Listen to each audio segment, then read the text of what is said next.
no participar a la larga es equivocarse. Porque no trabajar juntos por alcanzar la dignidad de todos es no trabajar por la justicia, y sin justicia no se dará nunca la armonía, y allí donde no reine la armonía no se puede alcanzar la belleza, que es el escalón previo para llegar a la bondad. Bondad con mayúscula, meta suprema del hombre. Yo quiero pensar que la bondad tiene su mejor expresión en el arte, en el teatro, esa expresión directa del sentir de un pueblo, en la plástica que muestra de una vez lo que es el arte ante la mirada atónita del espectador, en la música que eleva los sentidos y en la poesía que encierra toda la esencia y el temblor de la palabra. Acerquemos el arte a la UNESCO. Frente al arte de la guerra no cabe otra cosa que el arte para la paz. Jornadas como esta están contribuyendo, son hitos importantes de un recorrido imprescindible. Están ustedes allanando un camino. Gracias por su esfuerzo. Muchas gracias.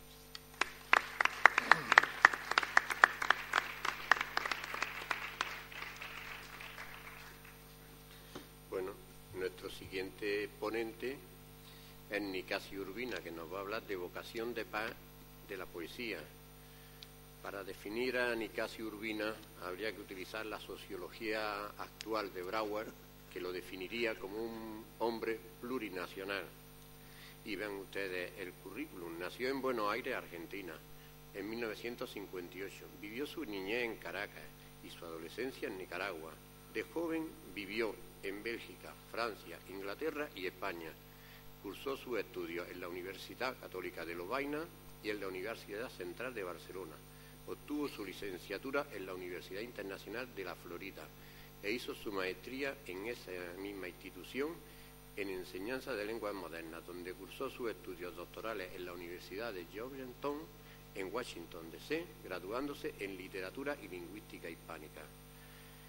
En la actualidad tiene la cátedra de literatura centroamericana de la Universidad de Tulane en Nueva Orleans, donde fue director del departamento de español y portugués.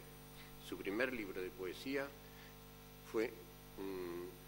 su libro más conocido es Sintaxis de un signo, publicado en Managua en 1995, pero su primer libro fue una colección de cuentos titulada El libro de las palabras enajenadas, seguido de un libro de crítica de literatura sobre la significación del género.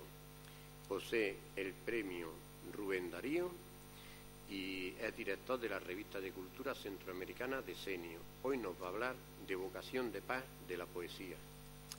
Muchas gracias, Bruno.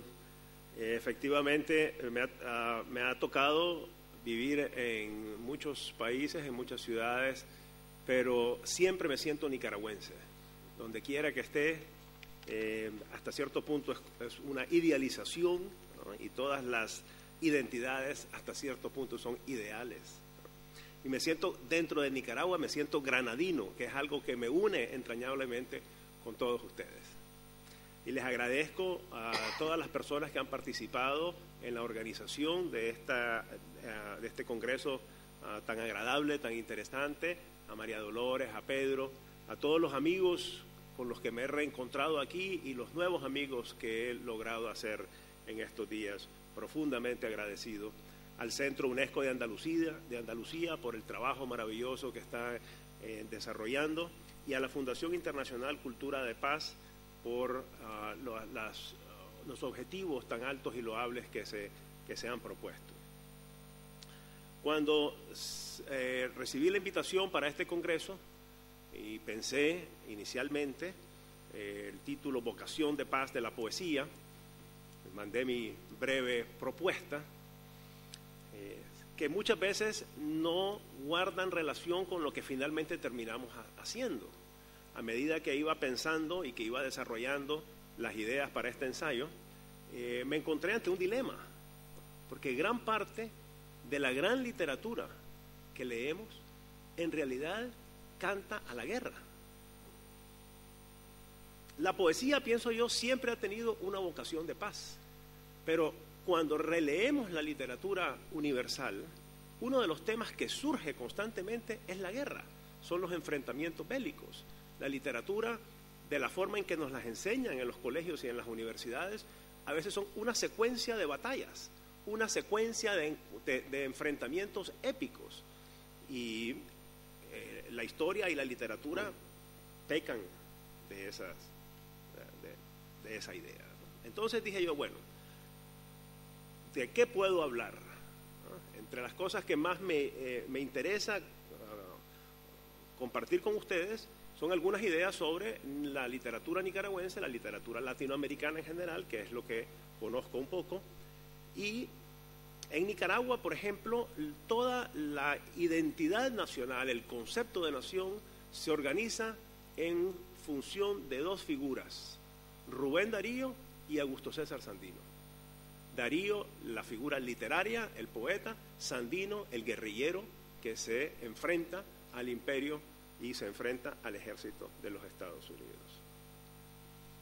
Darío, como ya nos dijo Antonio Suárez Trigueros, en el primer día de esta reunión, en su regreso final a Nicaragua, va cantando paz, ¿no? En ese poema enorme, Pax, donde nos dice: "Io voy gritando pace, pace, pace". Así clamaba el italiano y así voy gritando yo ahora. Alma en el alma, mano en la mano, a los países de la aurora. En sangre y en llanto está la tierra antigua. La muerte, cautelosa o abrasante o ambigua, pasa sobre las huellas del Cristo de pies sonrosados que regó lágrimas y estrellas. Fin de la primera estrofa del poema.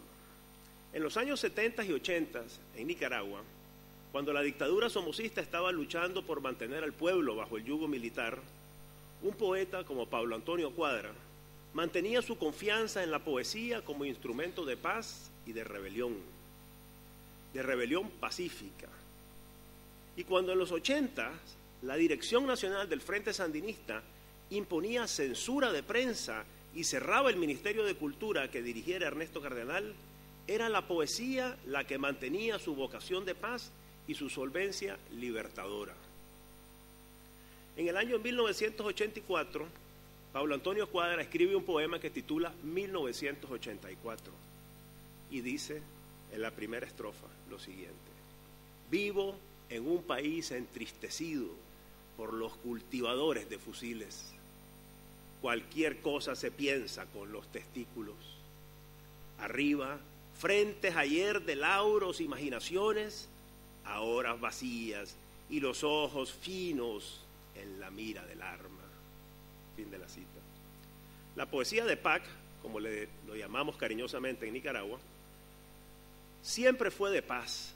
Su vocación fue la de la palabra y el diálogo, el entendimiento. Sus editoriales, que él los titulaba Escritos a Máquina, como siempre llamaban a la paz y a la cordura, aun cuando la Guardia de Somoza estuviera golpeando las puertas con las culatas de los Garang. Darío, en el poema Pax, se pregunta: ¿no habrá alguno de raza más joven que, rompiendo a la guerra su yugo, pueda unir al poder de Beethoven con el canto que dio Víctor Hugo? Desde entonces, desde 1916, cuando escribe Darío este poema, hemos visto decenas de guerras asolar la faz de la tierra. Pero ante cada embestida militar, miles de personas se unen y luchan por la paz. Ante la guerra de Irak y Afganistán, miles de poetas se han unido en maratones para tratar de detener la lucha con sus cantos. Una vez más el mundo ha visto la fuerza de la palabra luchando contra las fuerzas de las armas y la violencia. La glorificación de la guerra y su mitificación es desgraciadamente uno de los motivos más antiguos de la literatura. Todas las literaturas empiezan con una gran guerra. El Mahabharata, el Ramayana, las guerras entre griegos y troyanos que nos refiere la Ilíada, la gesta gloriosa de Ruy Díaz de Vivar, el Miocid, los Nibelungos, las sagas escandinavas, el heroico Beowulf, la Araucana de Alonso de Ercilla. todos los grandes poemas de fundación tienen como parte fundamental